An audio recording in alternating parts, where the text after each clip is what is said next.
So, yun guys. Hello guys. Good morning.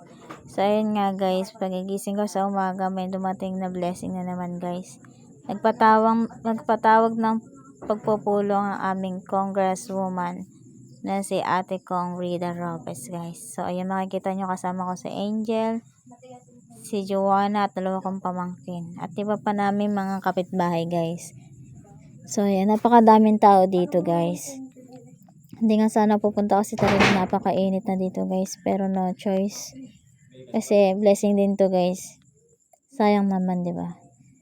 So ayan, makikita nyo guys. Inaantay pa namin yung ibang mga tao guys na dumating. Kasi nga, hindi pa puno yung nasa likuran ng mga upuan. So ayan, nagdilibang-libang lang kami dyan guys. Pa-heart-heart pa nga ako nalalaman. So ayan, si ate. Nag-a-assist siya dyan guys. So ayan, si Joanna. Si Ate Udet. So, ayan. May pre-budol fight sila guys after ng seminar na to guys. So, ayan. Napakadaming tao dito guys. Kung mapapansin nyo guys. So, ayan. Makikita nyo guys. Pasensya na kayo guys kasi maingay dito guys.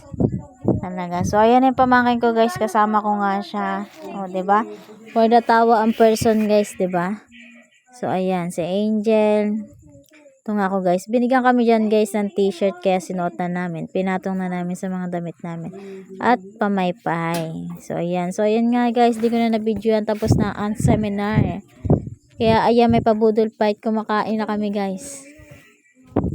So ayan nga sa tibilan kumakaway pa guys. So katabi ko kasi siya. So ayan. Ang sarap ng ulam guys. May manok na adobo. May mga nilagang gulay. Sitaw. Itlog na pula. So kinain ko dyan manok lang guys. Tapos konting sitaw. Baka di ako matunawan guys. Mahirap na. So, ayan nga si Angel for the kain din. Si Joanna. So, ayan. O, diba? Ang sarap para kumain guys kapag ano no, sama-sama. So, ayan. O, si Ate Billy no. Pak. Sarap to sarap sa adobo, diba? O, ang cute niyan guys.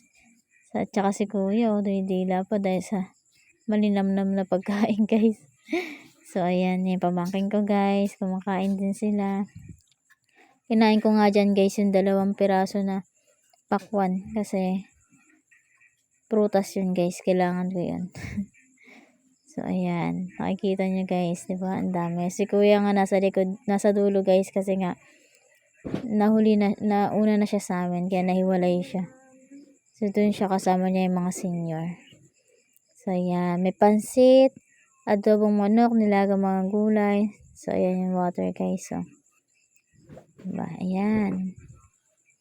Makikita nyo guys, nag-umpisa pa lang yan dyan guys. So, after nyan guys, mag-uwian na kami. So, sa mga darating na halalan, siguraduhin natin na pipiliin natin ang tama para sa ikaunlad ng ating lungsod, diba? So, yun lang guys, nakauwi na nga kami. So, ito, nasa tindahan kami guys, maniligo kami sa bukas. So, yun lang, bye bye!